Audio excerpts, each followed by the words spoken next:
हाणे मां आत्मा बाबा खे यादि थी करां।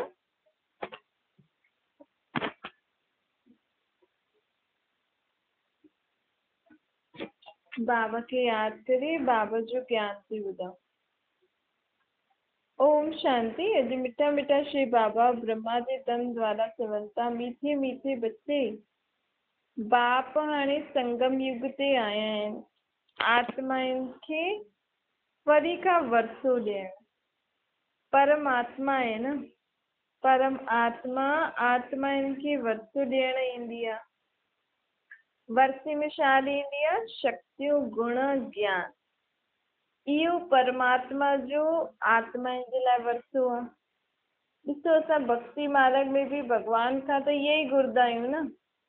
धन संपत्ति थोरी ॾेई सघंदा आहिनि उहे असांखे। असां त परमात्मा त असांखे, भॻवान त असांखे सम्झ ॾेई सघंदो आहे, गुण शक्तियूं ॾेई सघंदो आहे। पोइ असां मनुष्य आत्मा हुन सम्झ जे अनुसार, हुन शक्ति जेतिरी असां धारण कई, उन अनुसार असां पैसो कमाईंदासीं न। भॻवान कोई असांखे नोट थोरी ॾींदो। बाबा चए थो मां जेकी दुनिया स्थापन कई हुई न, हुते त इहे कागज़ जा नोट न हूंदा आहिनि। हुते त हीरा जवाहरात हूंदा आहिनि।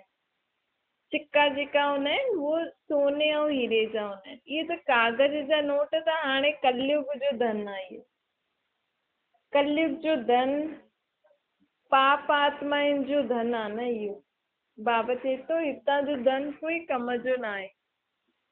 हाणे बाप पाण आत्माउनि खे सम्झाए थो। बाप ई ॿारनि खे सम्झाईंदो आहे न। बाबा चईंदो आहे मां कोई मनुष्यनि खे न सम्झाईंदो आहे, मां कंहिंखे सम्झाईंदो आहे? मनुष्य आत्मा खे। इन करे बाबा घड़ी घड़ी असांखे छा चईंदो आहे? पंहिंजे खे आत्मा सम्झो। 5000 वर्ष पोइ बाबा असांखे अची करे आत्म अभिमानी ठाहींदो आहे। चईंदो आहे स्वयं खे आत्मा सम्झो। ये कंहिंखे बि पतो न आहे कि परमात्मा अची करे असांखे अहिड़ी शिक्षायूं ॾींदो आहे। इहो पुरुषोत्तम संगम युग आहे। ये संगम युग अर्थात कलयुग जो अंत, सतयुग जो आदि जो विच जो समय आहे। इन में आत्मा जेकी पुरुष आहे उहो उत्तम ठहींदी आहे। अर्थात आत्मा जा वीचार, कर्म सभु ऊंचा थी वेंदा आहिनि। परमात्मा हुनजा वीचार, बोल, कर्मनि खे ऊंचो ठाहींदो आहे। कंहिंजा? आत्मा पुरुष जो। कॾहिं? हिन संगम युग ते। इन करे हिनखे पुरुषोत्तम संगम युग चइबो आहे। उहो जेको महीनो ईंदो आहे पुरुषोत्तम मास, उहो हर 3 साल खां पोइ चौथे साल में ईंदो आहे। चौथे साल ऐं बाबा चईंदो आहे इहे 4 युग बीती विया। 4 साल में हिकु बार ईंदो आहे न पुरुषोत्तम मास। त बाबा चए थो इहो बि 4 युग बीती विया। हाणे हिन जे अंत में आयो आहे पुरुषोत्तम संगम युग। तव्हां ॿारनि खे इहे यादि अथव न? घड़ी घड़ी यादि करो कि हाणे दुनिया में इहो पुरुषोत्तम संगम युग जो समय थो हले। हिन समय में ई भॻवान मथां खां हेठि ईंदो आहे, आत्माउनि खे सम्झ ॾींदो आहे, आत्माउनि खे सुतो प्रधान ठाहींदो आहे, आत्माउनि खे शुद्ध ठाहे करे पोइ वापसि उन्हनि खे पंहिंजे घर वठी वेंदो आहे। इहो कंहिंखे बि यादि न आहे। हाणे बाप अची करे हाणे असांखे इहे सभु यादि थो ॾियारे। बाबा चए थो मां जेको तव्हां भुलिजी आहियो न, उहो मां तव्हां सभिनि खे यादि थो ॾियारां। जीअं त तव्हांजी याददाश्त गुम थी वई अथव। हाणे मां तव्हांखे उहो ई स्वयं जे बारे में सभु कुझु यादि थो करायां कि तव्हांजो घर कहिड़ो अथव, तव्हां पहिरियों कीअं सुखी में रहंदा हुयो, हाणे कीअं दुखी थी विया आहियो। त इन करे बिल्कुलु सुठी रीति ज्ञान खे ॿुधी सम्झणो आहे। बाबा असांजे 84 जन्मनि जी कहानी असांखे थो ॿुधाए। जीअं कोई याददाश्त भुलिजी वेंदो त हुनखे यादि ॾियारींदा आहियूं न कि तव्हां पहिरियों हीअं कंदा हुयो, हीअं कंदा हुयो, हीअं कंदा हुयो। या हाणे जे जीवन जी कोई वॾा वियनि त ख़ुदि जे जीवन जी पुराणी ॻाल्हि यादि कंदा आहिनि कि असां हीअं कंदा हुयासीं, हीअं कंदा हुयासीं। लेकिन पिछले जन्मनि जी त ॻाल्हियूं यादि न हूंदियूं आहिनि। हाणे बाबा असांखे पहिरियों पहिरियों वारी कहानियूं थो ॿुधाए, पहिरियों पहिरियों वारी ॻाल्हियूं थो ॿुधाए। असां असुल जी काथां जी आत्माएं आहियूं, उहे सभु ॻाल्हियूं असांखे ॿुधाए थो। छोजी उहा ई जेकी याददाश्त गुम थी वई आहे न, उनजे कारण ई असां दुखी परेशान थी विया आहियूं। हाणे बाबा चए थो मां तव्हां आत्माउनि खे इहे ज्ञान ॾेई करे गुणवान थो ठाहियां, तव्हांखे ॾाढो मिठो थो ठाहियां। तव्हां आत्मा ई ॾाढी कड़वी थी वई हुई न, काटे मिसल थी वई आहियो। हाणे बाप ॿारनि खे ब्रह्मा जे तन में अची करे इहे ज्ञान ॾींदो आहे। छोजी बाबा चईंदो आहे न त मां कंहिंजे शरीर में अची करे तव्हांखे ज्ञान ॾियां, तव्हांखे ॿी कंहिंजी भाषा सम्झ में ई न ईंदी आहे। हाणे ॾिसो, बाबा चवनि था कि पंहिंजे अंदरि जांच करो कि मूं में कहिड़ी कहिड़ी खामी आहे, पोइ जांच करे बाबा खे ॿुधायो। पोइ बाबा उहो खामियूं हटाइण लाइ तव्हांखे उपाय ॿुधाईंदो, तव्हां में शक्ति भरंदो। बाप सम्झाए थो हिते भक्ति जी कोई ॻाल्हि न आहे। शिव बाबा चए थो मुंहिंजा त कोई पांव आदि आहिनि न जो तव्हां धोई करे पीओ। बाबा चए थो मां त हिन ब्रह्मा जे तन में ईंदो आहियां सिर्फ़ु तव्हांखे पढ़ाइण। इहे सभु भक्ति मार्ग जी रस्म आहिनि। पेर आदि धोई करे पीओ ऐं अलाए छा छा कंदा आहिनि। बाबा चए थो इहो त तव्हांजो शरीर ई विकारनि जो पैदा थियल अथव। इन शरीर जा पेर आदि धोई करे पी करे छा कंदव? इहे सभु भक्ति मार्ग जी रस्म आहिनि। इन सां मनुष्य आत्मा जी सदगति न थींदी आहे, ज्ञान सां ई सदगति थींदी आहे। भोलेनाथ बाप हाणे आयो आहे भोली भोली माताउनि खे ज्ञान ॾियण। माताऊं इहे बि न सम्झंदियूं आहिनि जेकी गुरु थी करनि न। हाणे गुरु कोई कोई त पंहिंजी गृहस्थी छॾे करे गुरु ठहींदो आहे, पंहिंजी परिवार खे उन छॾियईं, उन्हनि जी पालना पंहिंजी पत्नी खे छॾे करे ऐं ॿियनि माताउनि खे पंहिंजी सेवाउनि में लॻाईंदा आहिनि, उन्हनि खां पांव छुआईंदा आहिनि। पोइ माताऊं एॾी भोलियूं हूंदियूं आहिनि कि उन गुरू जा पेर धोई करे पीअंदा आहिनि। सम्झंदा न आहिनि इहे गुरू उन माता इन पंहिंजी पत्नी खे विधवा ठाहे आयो, छॾे आयो हुनखे अकेलो। अहिड़े खे असां गुरू कीअं मञी सघंदा आहियूं? गुरू कोई ईअं अकेलो थोरी छॾंदो आहे पंहिंजे ॿारनि खे या पंहिंजे परिवार खे। अगरि गुरू ई ठहिणो अथसि त हिमत करणी आहे न, घर गृहस्थ में रही करे भॻवान खे यादि करो, पवित्र रहो।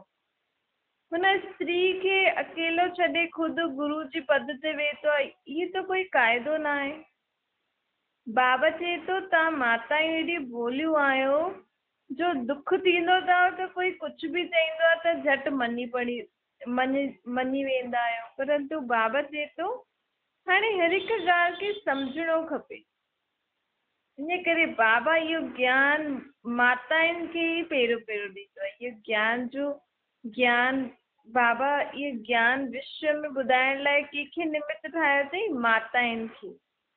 छो जो हिननि सन्यासियुनि माताउनि खे नर्क जो द्वार ॿुधाईंदा आहिनि। सन्यासी माता खे चईंदा आहिनि, माताउनि खे चईंदा आहिनि इहे माताऊं नर्क जो द्वार आहे, सर्पणी आहे।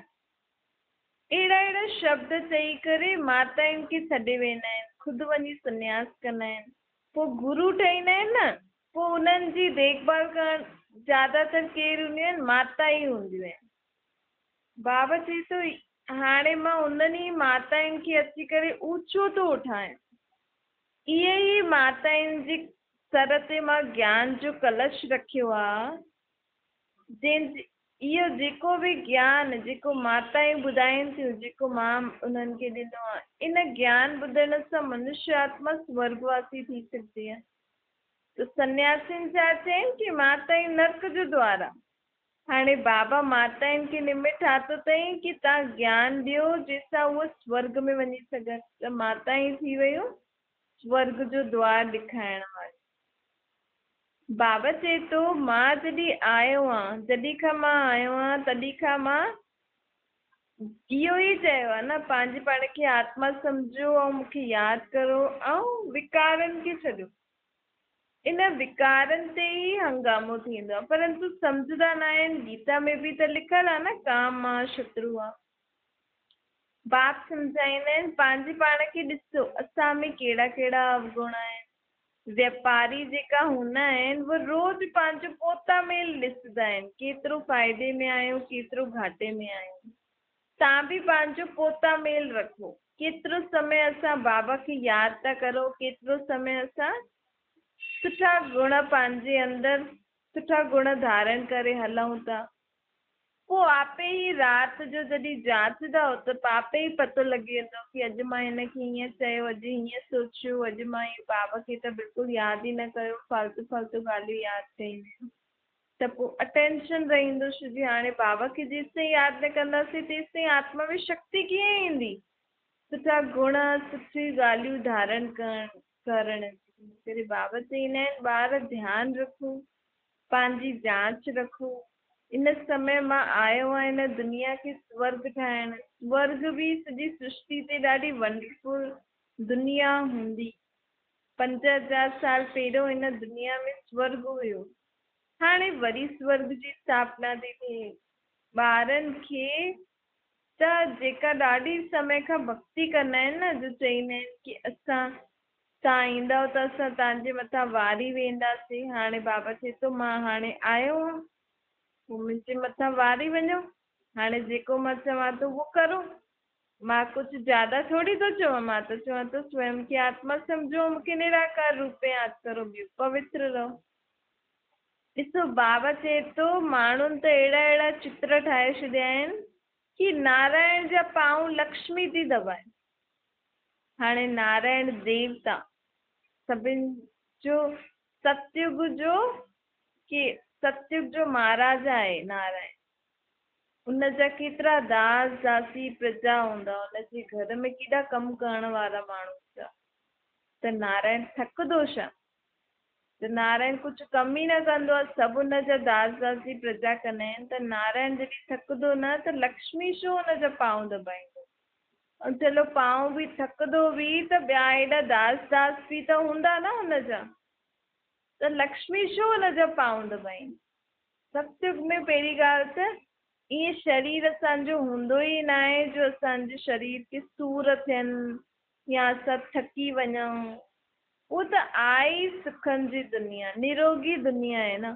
उते त एॾो कम बि न हूंदो आहे जेतिरो हाणे, जेतिरो माण्हू महिनत थो करे न जो थकिजो थो वञे, उते अहिड़ा कम आदि न हूंदा आहिनि। उते सभिनि खे पंहिंजी पंहिंजी संपत्ति अथाह हूंदी आहे। ऐं सभिनि खे पहिरीं ॻाल्हि त नारायण एॾो वॾो महाराजा हूंदो, उनखे त ॾाढा सारा दास दासी प्रजा हूंदा।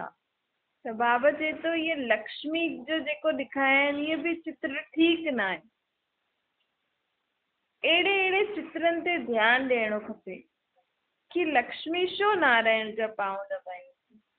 हाणे बाबा चए थो हाणे जे मनुष्य पंहिंजी स्त्रियुनि खे दासी समान रखंदा आहिनि न, हाणे मां अहिड़े दासीपन खां तव्हांखे मुक्त करणो आहे। हाणे सतयुग में कोई बि प्रकार जो इहा स्त्री पुरुष जा ईअं पैर दबाईंदी या ईअं रोटी आदि करे जेका बि स्त्री खे कंदा आहिनि न अॼुकल्ह, हे घटि सम्झी करे हलंदा आहिनि। उते अहिड़ी वहिड़ी दृष्टि न हूंदी आहे, उते त सभिनि जी आत्मिक दृष्टि हूंदी आहे।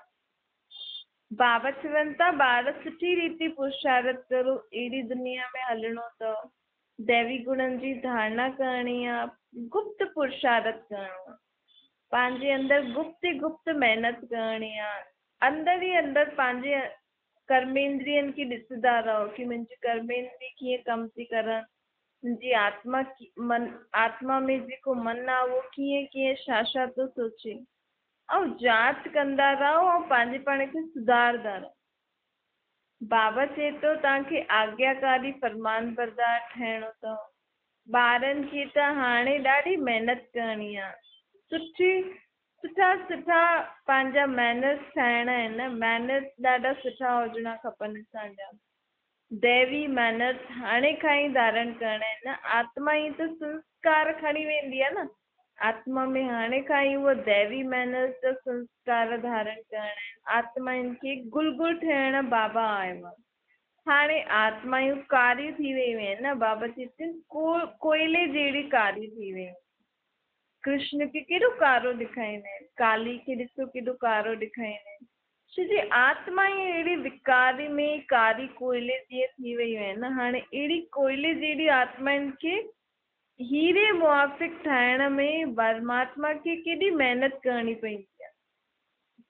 बाबा त असांजे मथां महिनत करण लाइ तयार आहे, लेकिन असांखे जेकी असां आत्मायूं कारी कोयले जीअं थी वियूं आहिनि, असां आत्माउनि खे बि त बाबा खे घड़ी घड़ी यादि करिणो आहे न, तॾहिं त असां आत्मायूं हीरे मुआफ़िक ठाहींदासीं।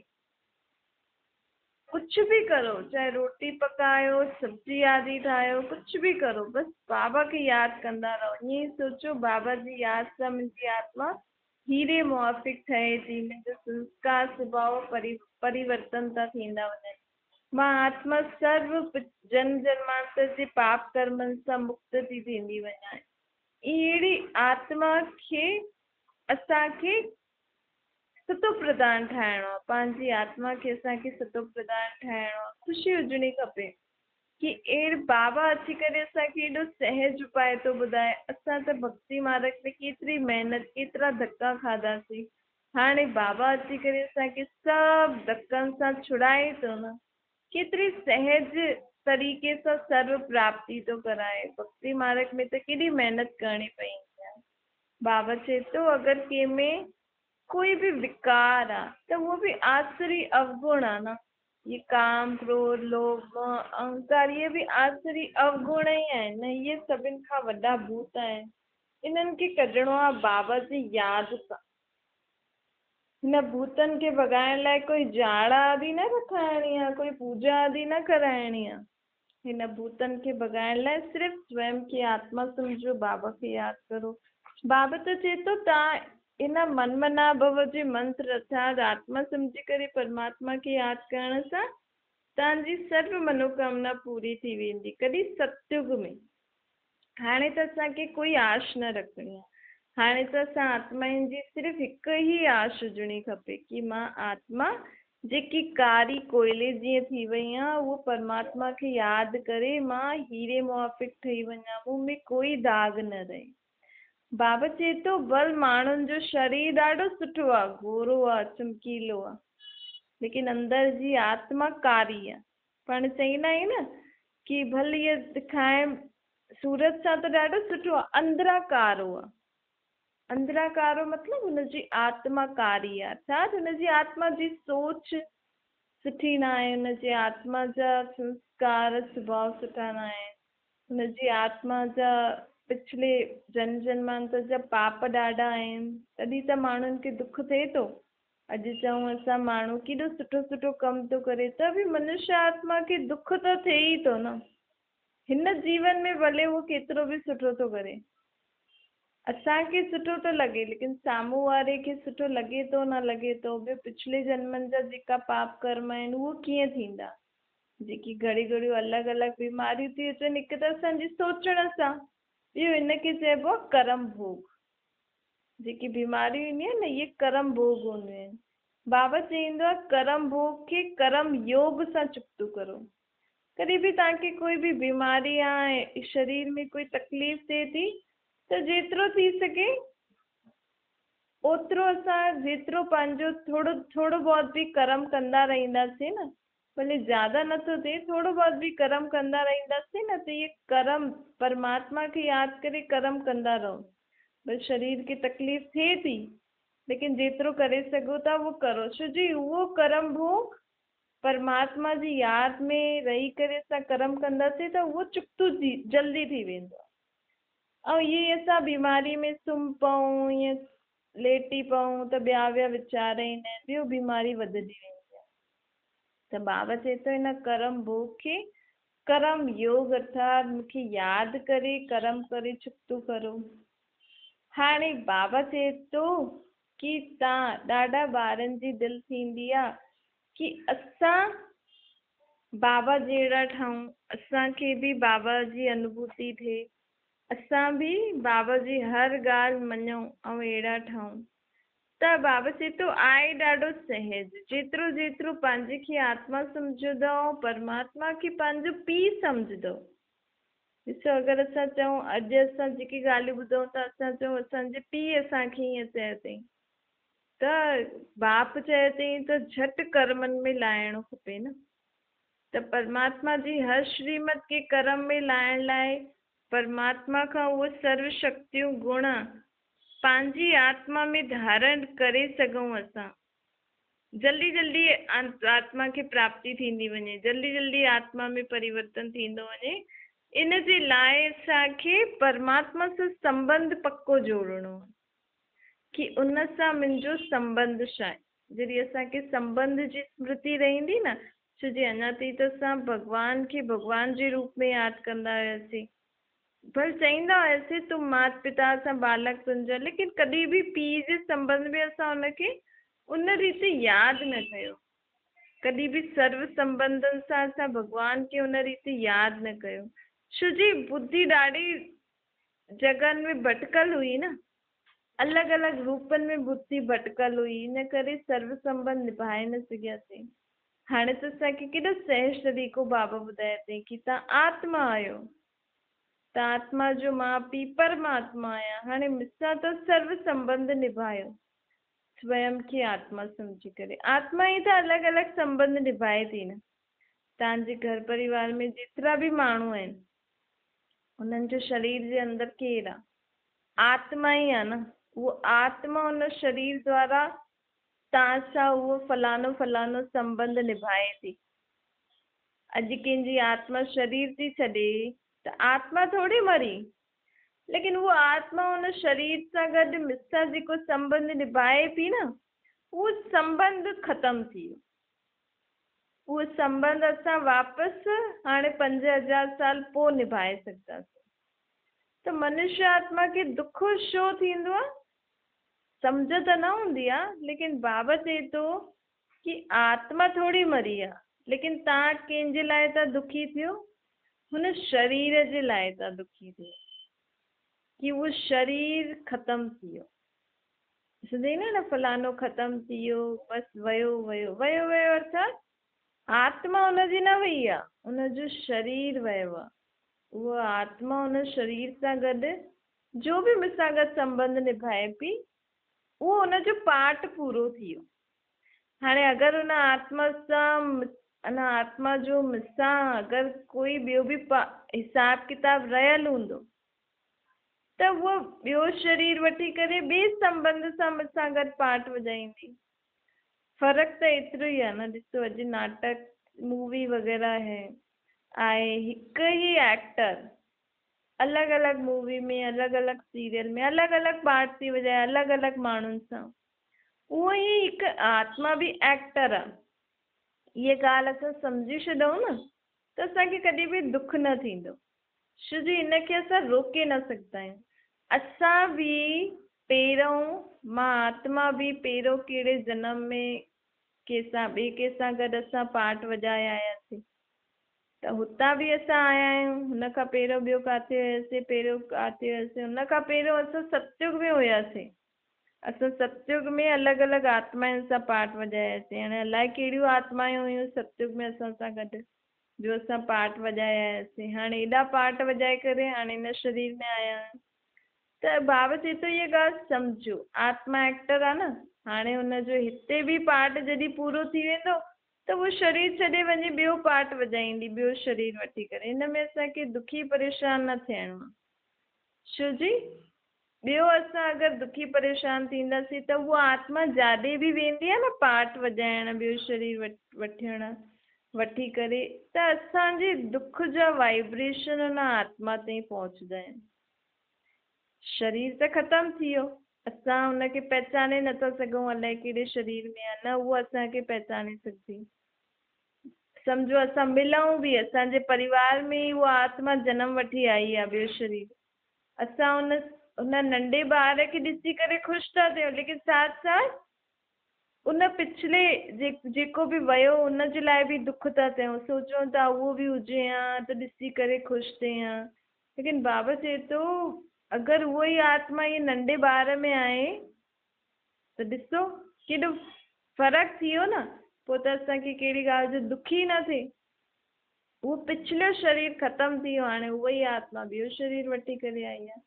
लेकिन असां अगरि हुनजे लाइ दुखी थींदा रहींदासीं, फलानो हुजे हा रोऊं हा, त असांजा वाइब्रेशन हुन आत्मा ताईं पहुचंदा आहिनि, त उहा ॿार जेको आहे उहो घड़ी घड़ी रोईंदो आहे। ॿार कई बार हूंदा आहिनि न, ॿार घड़ी घड़ी रोईंदा आहिनि या निंड में रोईंदा आहिनि, या ईअं बि थोड़ा वॾा बि थींदा रहंदा आहिनि त रोईंदा रहंदा आहिनि। छो रोईंदा रहंदा आहिनि? छो जी पिछले जन्म में जिते उहो पार्ट वॼाए आयो, उहो माण्हू हुनखे यादि था करनि, उनजी यादि हुन आत्मा ताईं पहुचे थी, ऐं उहो आत्मा हिन जन्म में हिन शरीर में पंहिंजे संबंधियुनि सां सुख जो पाठ नथी वॼाए सघे। उनखे घड़ी घड़ी रोइण थो अचेसि। छो थो रोइण अचेसि पतो न आहे, बसि उहा आत्मा दुखी परेशान। ऐं नंढे ॿार घड़ी घड़ी रोए त माउ पीउ बि नथा सम्झी सघनि न, हीअ छो थो रोए। उहो चईंदा अलाए किथे सूरु अथसि, अलाए छा अथसि। इन करे बाबा असांखे चए थो, जेको वियो उहा आत्मा ख़तमु न थी, उनजे लाइ दुआ कंदा रहो, सुठो सोचंदा रहो कि जाॾे बि उहा आत्मा वई उनजो जीवन ॾाढो सुठो हुजे, सुखी जो हुजे। उन सां गॾु जेको बि पाठ वॼायूं उहो उनजे लाइ असां हुनखे शुक्रिया था ॾियूं, ऐं जेको बि हिसाब किताब आहे उहो परमात्मा खे यादि करे चुकतो थी वञे। इन रीति हुन आत्मा खे असांखे उन पाठ सां विदाई ॾियणी आहे। जेको उहो शरीर सां गॾु उहो पाठ बि वॼाए, उन पाठ सां असांखे विदाई ॾियणी आहे, भई थी वियो पाठ, ख़तमु थी वियो, हाणे नयो पाठ शुरू। अच्छा मीठी मीठी सिकिल जे ॿारनि प्रति माता पिता बाप दादा जो यादि प्यार ऐं गुड मॉर्निंग। रूहानी बाप जी सभिनि रूहानी ॿारनि खे नमस्ते। असांजी बि रूहानी माता पिता बाप दादा खे यादि प्यार गुड मॉर्निंग और नमस्ते। वरदान आहे, व्यर्थ संकल्पनि जे कारण खे ॼाणे करे उनखे समाप्त करण वारा समाधान स्वरूप ठहो। व्यर्थ संकल्प उत्पन्न थियण जा मुख्य 2 कारण हूंदा आहिनि। जेका फालतू संकल्प ईंदा आहिनि न, उहे असांखे हुन जा 2 कारण हूंदा आहिनि। हिकु त अभिमान, ॿियो हूंदो आहे अपमान। मूंखे हिन कमु छो सम्झे, मां कंहिंखां घटि थोरी आहियां। मुंहिंजो बि एतिरो मान हुजणो खपे, मूंखे बि हिन कम में अॻियां वधाइणो खपे, मूंखे बि इहो चांस ॾियणो खपे। त हिन में या त अपमान ख़ुदि जो सम्झंदा आहिनि। सम्झो अगरि कंहिं बि उन्हनि खे अॻियां न रखियो, उन्हनि खे उहो पोज़ीशन न ॾिननि, उन्हनि खे एतिरो ऊचो न सम्झियो, त या त अपमान थींदो आहे या असांखे अभिमान ईंदो आहे। नाम में, मान में, शान में, अॻियां अचण में, सेवा में अभिमान या अपमान जी महसूसता जॾहिं थींदी आहे न आत्मा खे, तॾहिं असांजा छा मन में हलंदा आहिनि? व्यर्थ संकल्प, फालतू वीचार हलंदा रहंदा। त बाबा चए थो हिन कारण खे ॼाणे करे हाणे निवारण करो। निवारण ई समाधान स्वरूप आहे। कोई तव्हांखे मान नथो ॾे त असां भिखारी थोरी आहियूं जो असां हुन खां घुरूं कि तूं असांखे मान छो न ॾिनी, तूं असांजो नाम छो न रखी, तूं मुंहिंजी शान छो न रखी, मूंखे छो न अॻियां कई। इहे सभु मांगण थी आहे न, इहे बि रॉयल भिखारीपन थी वियो न। त बाबा चए थो हाणे इन्हनि सभु भिखारीपन खां हाणे मुक्त थियो। कहिड़े बि कारण सां मूंखे मन में फालतू वीचार, नेगेटिव वीचार उत्पन्न न करणा। पंहिंजे पाण सां इहे असांखे प्रॉमिस करे छॾियो, मूंखे सदा ख़ुशि रहणो आहे, सभिनि जे लाइ सुठो सोचणो आहे, ऐं सभिनि खे मूंखे मान ॾियणो आहे, मूंखे सभिनि खे अॻियां रखिणो आहे। कोई मूंखे रखे न रखे, मूंखे सभिनि जे लाइ सुठो सोचणो आहे, मूंखे सभिनि खे मान ॾियणो आहे। मां परमात्मा दाता जो ॿार आहियां न, त मूंखे सभिनि खां ॾियणो आहे, मूंखे मांगणो न आहे। जॾहिं मांगण असां कोई इच्छा ई न रहंदी, मांगण जी कुझु इहे खपे ई न असांखे, नाम मान शान इहे सभु चीज़ूं असांखे खपे न। असांखे ख़ुदि खे एतिरो सुठो ठाहिणो आहे कि ऑटोमेटिकली साम्हूं वारो असांखे मान ॾींदो। बाबा चए थो मान मांगण जे बदिले तव्हां सभिनि खे मान ॾियो। तव्हां सभिनि जे लाइ शुभ भावना शुभकामना रखो, तव्हां सभिनि जे लाइ सुठो सोचो, त ऑटोमेटिकली हुतां बि असांखे ओड़ो ई सुठो रिप्लाई ईंदो। स्लोगन आहे साइलेंस जी शक्ति द्वारा स्वीट होम जी यात्रा करणु ऐं स्वीट बाबा खे यादि करणु इहो ई सहज योग आहे। शांति जी शक्ति हाणे थोरो समय, भले तव्हां जेको बि भक्ति जो कंदा आहियो करो, लेकिन थोरो समय एकांत में स्वयं खे आत्मा सम्झो, परमात्मा खे निराकार रूप में यादि करो। अखियूं बंदि करे न कजो, खोले करे कजो। जेतिरो जेतिरो मां आत्मा निराकार बाप जी यादि में वेठी आहियां, इन स्थिति सां असां वेंदासीं, ओतिरो परमात्मा खां असांजी आत्मा में शक्तियूं ईंदियूं। हिन जे लाइ थोरो सो सुबुह सुबुह जो जीअं समय एकांत में सुठो हूंदो आहे न, लेकिन हिन समय जॾहिं बि असां परमात्मा खे निराकार रूप में यादि करूं, पंहिंजे पाण खे आत्मा सम्झी करे, पोइ कोई बि भक्ति वारी ॻाल्हि न कजो, ईअं पाठ पूजा या आरती वग़ैरह इहे सभु हुन समय न कजो।